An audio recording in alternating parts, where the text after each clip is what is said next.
Praise the Lord. Praise the Lord. I want to greet you in the name of Jesus. मैं आपको यीशु मसीह के नाम से अभिवादन करता हूँ। Are you excited about studying the Word? क्या आप बहुत ही उत्साहित है परमेश्वर का वचन पढ़कर?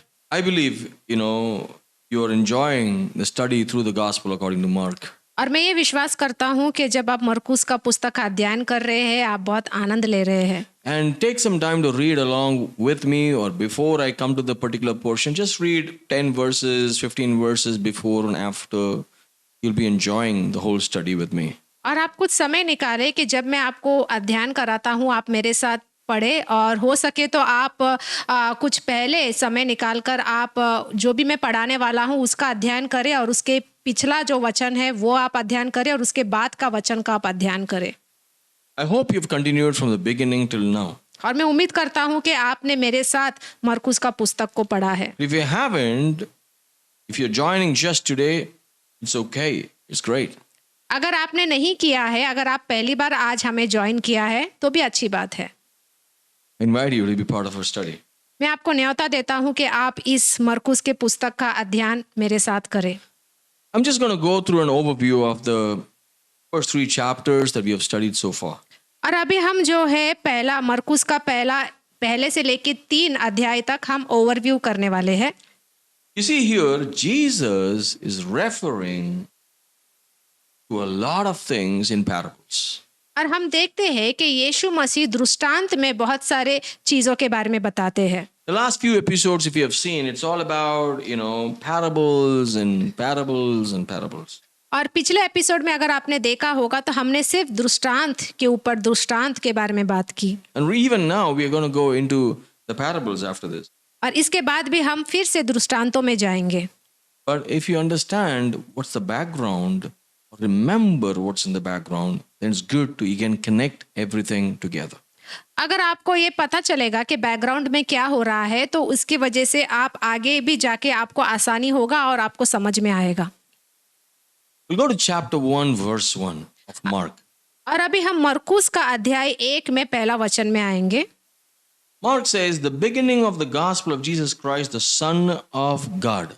और मरकुस कहते हैं परमेश्वर के पुत्र यीशु मसीह के सुख समाचार का आरंभ। In the beginning, we see Mark introduces Jesus as the Son of God in the first verse itself. अगर हम शुरुआत में ही देखें तो मरकुस जो है वो यीशु मसीह के बारे में बताते हैं और कहते हैं कि वे परमेश्वर के पुत्र हैं। And we see John the Baptist introduced and how he is ministering in Israel. और फिर हम देखते हैं कि वो यूहन्ना बपतिस्मा देने वाले के बारे में बता रहे हैं और वो कैसे इजराइल में प्रचार कर रहे थे। How he is baptizing people in the river of Jordan. और वो यरदन नदी में कैसे लोगों को बपतिस्मा दे रहे हैं। And he foretells about Jesus coming and that he is not even worthy to untie his sandals. और वो कहते हैं यीशु मसीह के आने के बारे में, और वो ये भी कहते हैं कि वो उनके जूतों का बंद खोलने के भी लायक नहीं है। And then we see Jesus comes and John the Baptist baptizes him. और फिर हम देखते हैं कि यीशु मसीह आते हैं और यूहन्ना बपतिस्मा देने वाले यीशु मसीह को बपतिस्मा देते हैं। It's a very important event. और ये बहुत ही महत्वपूर्ण घटना है। We all believe the Father, the Son and the Holy Spirit in Trinity. और हम सब विश्वास करते हैं परमेश्वर पिता, पुत्र और पवित्र आत्मा पर। In this chapter 1 of Mark, verses 9 to 11, you will see the Father, the Son and the Holy Spirit, all three in the same particular moment, same place. और हम देखेंगे मरकुस का पहला अध्याय में 9वें वचन से 11वां वचन में हम देखेंगे ये तीनों भी परमेश्वर पिता, पुत्र और पवित्र आत्मा एक जगह पे हमें दिखाई देते हैं। There you see the voice coming from heaven, the Father speaking, saying, "You are my beloved Son, in whom I am well pleased." और 11वां वचन में लिखा है, और यह आकाशवाणी हुई, तू मेरा प्रिय पुत्र है, तुझसे मैं प्रसन्न हूँ।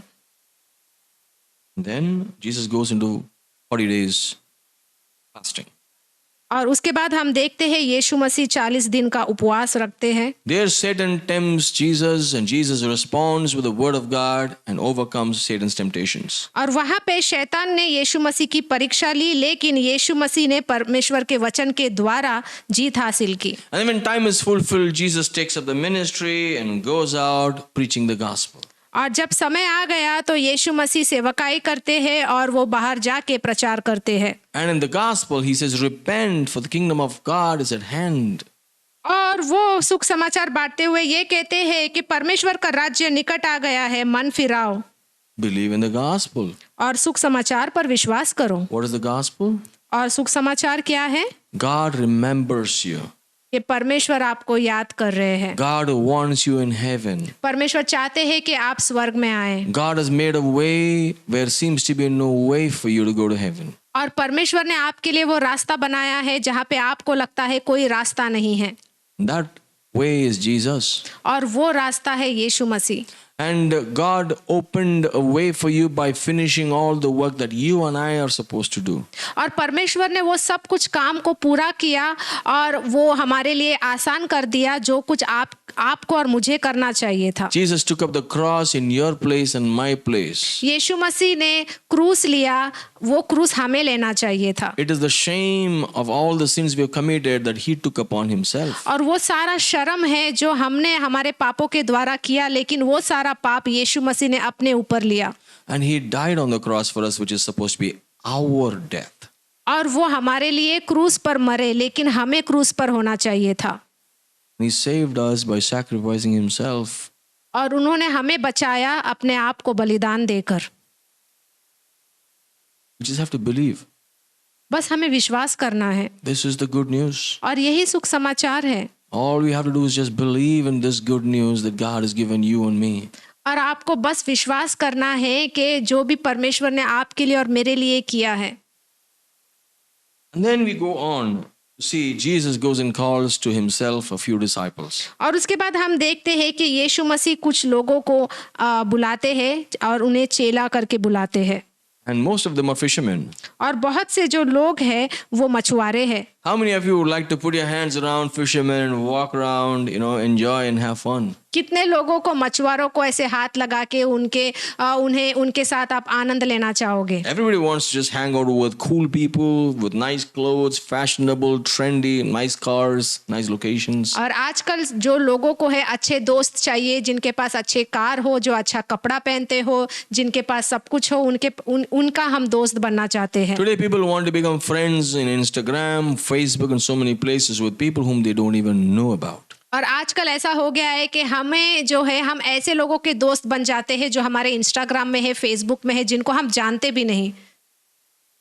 But how many of us really would even in Instagram and Facebook want to look for a fisherman and make friendship with them?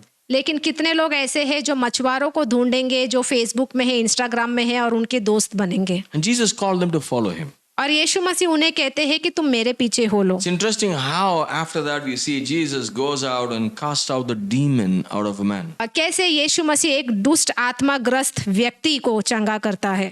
And this happens in a synagogue.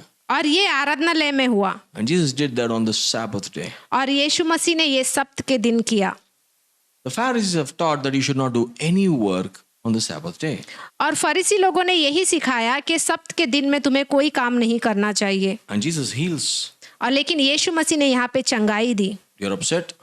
लेकिन उन्हें गुस्सा आया। And then Jesus goes to Peter's house and there he sees his mother-in-law sick and he heals him. और फिर यीशु मसीह पतरस के घर पे जाता है और वहाँ पे देखता है कि पतरस की जो सास है वो बीमार है और उन्हें वो चंगा करते हैं। We are still in chapter 1. और अभी भी हम अध्याय 1 में हैं। You see, Mark goes so fast. हम देखते हैं कि मरकुस जो है वो एकदम तेजी से बढ़ता है। Then Jesus heals many people. और फिर हम देखते हैं कि यीशु मसीह ने बहुत सारे लोगों को चंगाई दी। And then Jesus goes out in the morning and preaches again. और वापस से यीशु मसीह सुबह जाते हैं और प्रचार करते हैं। He goes out and prays alone in a solitary place. और फिर वो जाकर प्रार्थना करते हैं एक अकेले जगह पर। We see Jesus preaching in every synagogue where he goes into. हम देखते हैं कि यीशु मसीह हर एक आराधनालय में जाकर प्रार्थना करते हैं, प्रचार करते हैं। The word of God is being preached everywhere. और परमेश्वर का वचन सब जगह पे प्रचार करते हैं। And then Jesus cleanses a leper. उसके बाद हम देखते हैं कि यीशु मसीह एक कोढ़ी व्यक्ति को चंगाई देते हैं। This was just such an amazing thing because people have never seen something like that. और ये बहुत ही आश्चर्यजनक वाली बात थी क्योंकि ऐसा पहले कभी नहीं हुआ और यीशु मसीह ने ये किया। Jesus proved that he is from heaven. और यीशु मसीह ने ये दर्शाया कि वो स्वर्ग से आए हैं। Jesus clearly revealed that he is the Son of God, the Messiah. और यीशु मसीह ने ये साफ साफ बताया कि वो परमेश्वर के पुत्र है और वो मसीहा है। And you see, Mark makes sure that he puts all these incidents in a power-packed, fast-forward way so that everybody knows who Jesus is. और मरकुस ने बहुत ही अच्छी तरीके से इसे लिखा है और सारा जो घटनाओं को बहुत ही तेजी से उन्होंने सब कुछ बताया। Probably there was no time for Mark because there was so much of persecution for him. हो सकता है कि मरकुस को लिखने के लिए उतना समय नहीं था क्योंकि उस समय क्लेश बहुत ज्यादा था, So he was just writing it fast. इसलिए वो बहुत तेजी से ये पुस्तक को लिख रहा है। Like write fast, you know. और वो ऐसा है कि जल्दी जल्दी लिखो। In chapter 2, as we come, और उसके बाद हम अध्याय 2 में आते हैं Jesus heals the paralytic man. और वहां पे एक लकवे के रोगी को वो चंगा करते हैं। There Jesus deals with the scribes and the Pharisees directly. और वहां पे यीशु मसीह जो शास्त्री है और फरीसी लोगों के साथ वो वहां पे उन्हें साफ साफ कहते हैं। In fact, Jesus saw what they had in their heart, thinking in their heart, and explained, and gave answers to those questions that they never even opened their mouth and spoke. अगर हम देखेंगे तो शास्त्री और फरीसी के मन में जो सवाल खड़े हुए थे, जो यीशु मसीह ने उनकी मन की बातों को सुन ली और उन्हें बताया। How interesting is that? ये कितनी दिलचस्प वाली बात है। And he proved that he is the Son of God. और उन्होंने वहां पे साबित किया कि वो परमेश्वर के पुत्र है। And then he called Matthew, the tax collector, not just fisherman, tax collector, to come and join among the 12. और फिर उसके बाद वो मत्ती को बुलाते हैं जो चुंगी लेने वाला है और उसे अपने पास बुलाते हैं। I want to stop here and tell you, और मैं यहाँ पे ही रोकना चाहूंगा और आपसे कुछ बताना चाहूंगा। if you think you're not fit to follow Jesus, अगर आपको ऐसा लगता है कि आप यीशु मसीह के पीछे चलने के लायक नहीं है, that's a lie. Don't believe that. तो वो झूठ है, उसके ऊपर विश्वास ना करें। If Jesus is calling you, अगर यीशु मसीह ने आपको बुलाया है, he's not seeing how fit you are. वो ये नहीं देख रहे हैं कि आप कितने लायक हो, He will see how fit he can make you. लेकिन वो ये देखेंगे कि आप आगे जाकर कितना लायक होते हो। That's all matters to Jesus. और वो ही मायने रखता है यीशु मसीह को। All you have to do is just believe and respond and follow him. बस आपको यही करना है कि आपको विश्वास करना है, उनको जवाब देना है और उनके पीछे होना है। And he will use you for a big, great new generation. और वो आपका इस्तेमाल करेंगे बहुत ही बड़े तरीके से एक नए पीढ़ी के लिए। And Jesus spent time with these tax collectors, the sinners, and he helped them to understand the kingdom of God. और अभी यीशु मसीह यहाँ पे जो चुंगी लेने वाले लोग हैं उनके साथ बैठे रहते हैं, जो पापी लोग हैं, और उन्हें परमेश्वर का वचन सुनाते हैं। And he wanted the sinners to repent and come to heaven. और वो यही चाहते थे कि जो भी पापी लोग हैं वो पश्चाताप करें और वो स्वर्ग में आ सके। Where the sick is, there the doctor is. क्योंकि जहाँ पे बीमारी है वहीं पे तो डॉक्टर होता है। Isn't it interesting? क्या ये दिलचस्प नहीं है? The self-righteous people didn't like what Jesus did. जो अपने आप को धर्मी समझते थे उन लोगों को ये पसंद नहीं आया, So the Pharisees were so upset. इसलिए फरीसी लोग बहुत गुस्सा हुए। And these are like guys who are always praying and fasting and wearing these white robes and walking around everywhere. और ये फरीसी लोग ऐसे थे कि जो हमेशा दिखाते थे कि वो कितना प्रार्थना करते हैं और सफेद कपड़े पहने यहाँ वहाँ वो जाया करते थे। And Jesus' disciples were not fasting. लेकिन यीशु मसीह के जो चेले थे वो उन्होंने कभी उपवास नहीं किया, So these guys had a problem. तो इसलिए इन लोगों को परेशानी थी यीशु मसीह के चेले से। Do you know how worse they have made the law? आपको मालूम है ये फरीसी लोगों ने सारे नियम को कितना बुरा कर दिया था, Just to control people. सिर्फ लोगों को नियंत्रण करने के लिए। They were not worried about people's salvation. वो लोग लोगों का उद्धार के लिए बिल्कुल भी चिंतित नहीं थे। They were worried about just filling their bellies. वो लोग सिर्फ यही चिंता करते थे कि उनका पेट कैसा भरा जाए, How can they be in power? उनको कैसे सामर्थ्य मिल सकता है, How can they, sustain their position? और उनका जो भी उन्हें जगह दिया गया है वो जगह को वो कैसे बरकरार रखे। During the Old Testament, when Moses gave the law, there was only once in a year they're supposed to fast. आपको अगर मालूम होगा पुराने नियम में मूसा ने कहा कि साल में एक बार ही उपवास करना है। And then during exile, when they went to Babylon and came back, it became twice in a year. लेकिन जब वो बबीलोन से वापस आए तभी जो उपवास था वो साल में 2 बार रखा गया। But then when Jesus was there on earth, when these guys were teaching at this moment, they fasted twice a week. लेकिन जब यीशु मसीह इस पृथ्वी में आए तब पता चला कि ये जो लोग हैं वो हफ्ते में 2 बार उपवास रखते थे It was mandatory. और वो बहुत ही जरूरी रखा गया था। If you don't do it, you're not pleasing God. अगर आपने ये उपवास नहीं किया तो आप परमेश्वर को प्रसन्न नहीं कर रहे। If you don't pray, you're not pleasing God. अगर आप प्रार्थना नहीं कर रहे हो तो आप परमेश्वर को प्रसन्न नहीं कर If you're रहे। not fasting, you're not pleasing God. अगर आप उपवास नहीं कर रहे तो आप परमेश्वर को प्रसन्न नहीं कर रहे। So this is one way. तो ये एक तरीका है। The other side was, if you don't do these things, you're breaking the law. और दूसरा साइड से वो ये कह रहे थे कि अगर तुमने ये सब कुछ नहीं किया तो तुम परमेश्वर के नियम को तोड़ रहे हो। You're breaking the word of God. अब तुम परमेश्वर के वचनों के नियम को तोड़ रहे हो Breaking the commandment of God. और जो परमेश्वर ने आज्ञा दिया है उस आज्ञा को तोड़ रहे हो। But actually, these were rules of men. लेकिन ये सारा जो नियम है ये मनुष्य ने बनाया था, It's not God's rules. ये परमेश्वर का नियम नहीं था। They took all the history and the traditions of man and made it as the word of God and the command of God. उन्होंने सब इतिहास को लिया, सारे मनुष्य के नियम को लेकर उन्होंने एक नियम बनाया और बोला कि ये परमेश्वर का नियम है। They spoke and they said, it is God speaking.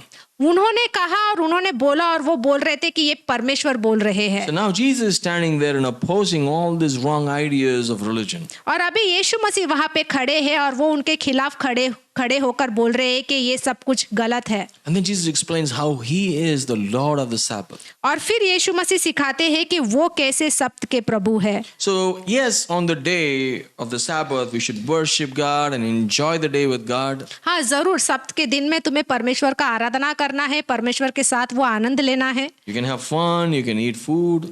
तुम उस समय आनंद ले सकते हो, खाना खा सकते हो, Take rest. आराम करो।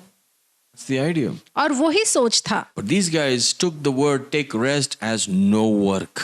और ये लोगों ने कहा कि सब्त का दिन मतलब कोई भी काम नहीं करना If चाहिए। you roll your bed, it is breaking the law of the Sabbath. अगर तुमने अपने बिस्तर को घड़ी किया मतलब तुम परमेश्वर के नियम को तोड़ रहे हो। That's how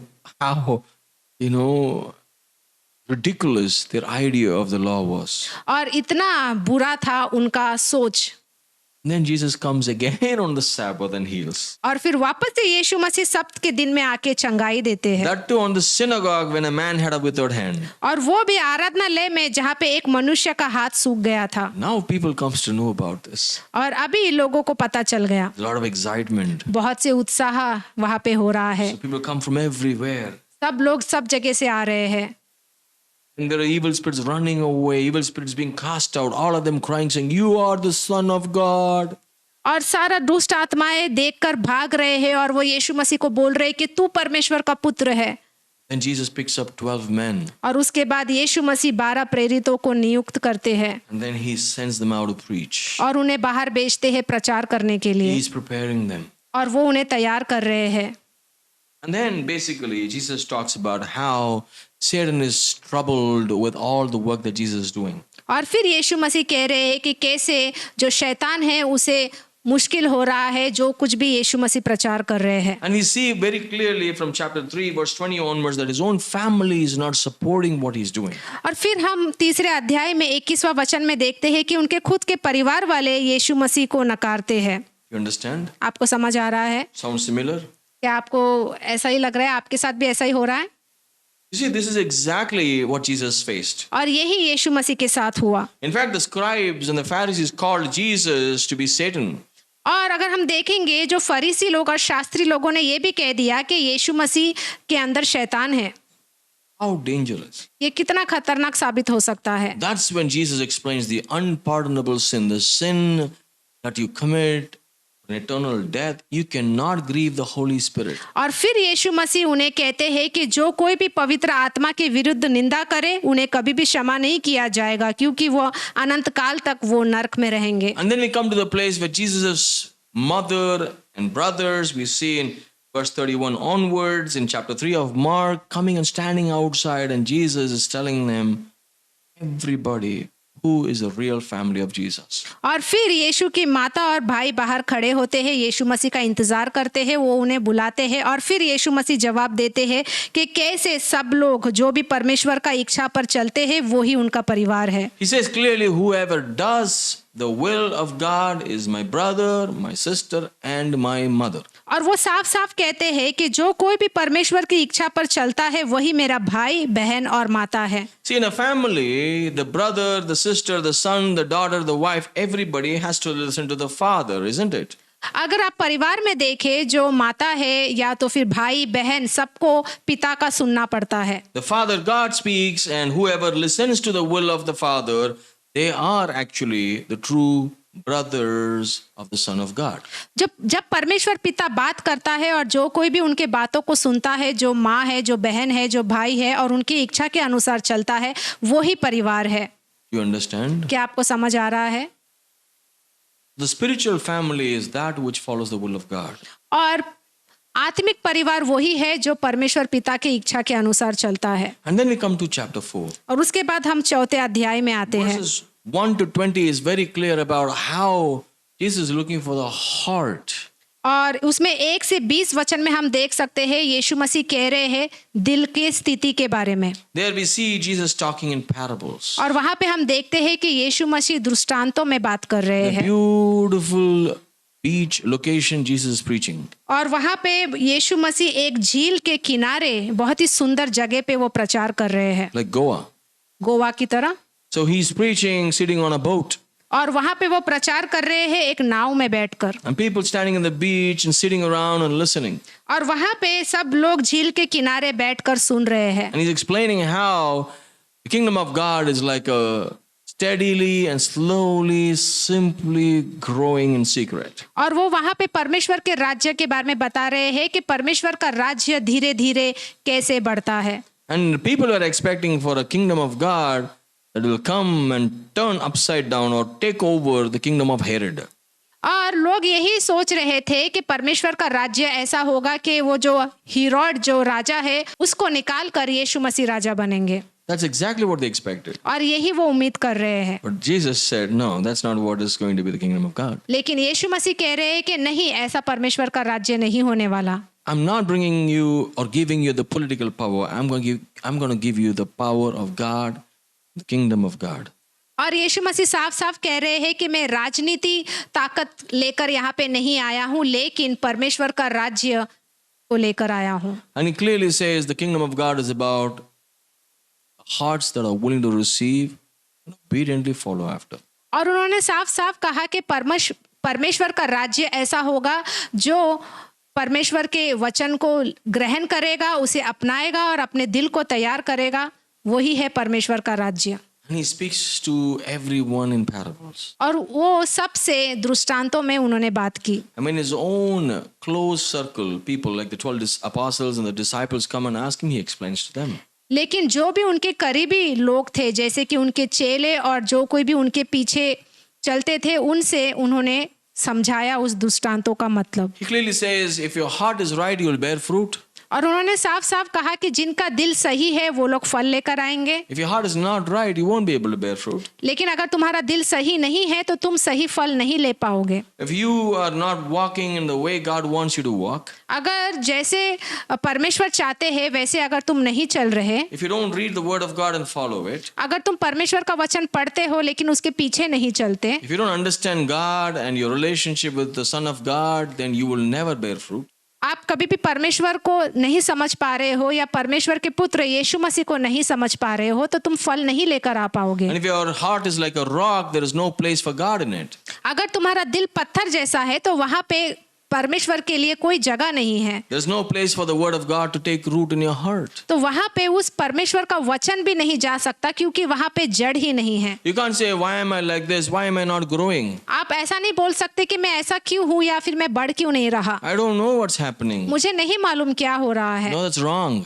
ये गलत है। Your heart is like a rock hardened. तुम्हारा दिल पत्थर जैसा हो गया है, कड़क हो गया है, You have not let your heart opened up to Jesus. क्योंकि तुमने तुम्हारे दिल को खोला ही नहीं परमेश्वर यीशु मसीह के लिए। And then there is another kind of heart where the whole world's worry is there. They want accomplished great ambitions. और एक अलग तरीके का दिल है जो सिर्फ दुनिया के पीछे, संसार के पीछे, धन के पीछे भाग रही है। They are so tempted by riches and the things of this world, the fame and familiarity. और वो इस दुनिया के धन, इस संसार के पीछे भाग रहे हैं। And it's like thorns, they are being choked. और वो एक झाड़ियों की तरह है जो दब गया है। It's like it's painful, choking by thorns, man. It's painful. और ये बहुत दर्दनाक है जब आप झाड़ियों के बीच में होते हो और सब जगह से आपको चुभ रहा है। Don't let the desires of this world take over you and your relationship with Jesus. और इस दुनिया को दुनिया के पीछे ना जाए, संसार के पीछे ना जाए, जिसके कारण आप यीशु मसीह को गवा सकते हो। Focus on the word of God and just follow it. Don't let the desires of this world take over. सिर्फ आप परमेश्वर के वचन के ऊपर ध्यान दें, ना कि इस दुनिया और संसार के पीछे आप ध्यान दें। Every day, her rose, every minute if possible, हर समय, every hour. हर घंटा।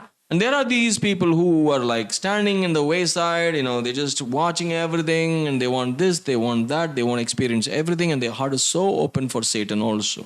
और कुछ लोग ऐसे हैं जो मार्ग के साइड में खड़े हैं और उनको सब कुछ चाहिए, और जिसके कारण शैतान आके उनसे छीन लेता है। Then there are those people who have a good heart to receive God and is longing for God and to change and willing to give up everything. और फिर ऐसे लोग हैं जो परमेश्वर के वचन को लेते हैं, वो ग्रहण करते हैं और वो बदलते हैं और परमेश्वर से सब कुछ वो पाना चाहते हैं। They want to give away everything for that one treasure, Jesus Christ. वो अपने आप का जो भी उनका है वो सब कुछ देना चाहते हैं और सिर्फ एक ही चीज वो लेना चाहते हैं, वो है परमेश्वर का खजाना, Jesus Christ and His Word. और वो है यीशु मसीह और उनके वचन को वो ग्रहण करते हैं। They bring forth fruit like 30 times, 60 times, and 100. और वो लोग फल लेकर आते हैं 30 गुना, 60 गुना और 100 गुना। Now the question is, what kind of a heart do you have? लेकिन अभी सवाल ये उठता है कि आपका दिल कैसा है। Before we go ahead, I want you to search your heart and see where is your heart. आगे बढ़ने से पहले मैं चाहूंगा कि आप आपकी दिल की खोज करें और देखें कि आपका दिल कहाँ पर है। What kind of heart do you have? आपका दिल कैसा है? Is it like a rock hardened? क्या वो पत्थर जैसा है, Is it like in the wayside where Satan can have access? या फिर वो ऐसी जगह पे है जहाँ पे शैतान आके कभी भी आपको ले जा सकता है? Or is it desiring the things of the world and is choking you like thorns?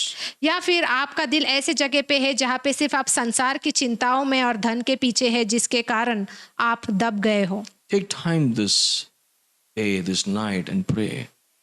समय ले और आप प्रार्थना करें Spend time alone with Jesus. और सिर्फ परमेश्वर के पीछे आप जाए और समय May बिताएं the Lord lead you. और परमेश्वर आपको आगे बढ़ाए। God bless you. परमेश्वर आपको आशीष दे। Thank you for joining us. धन्यवाद, आपने हमें ज्वाइन किया।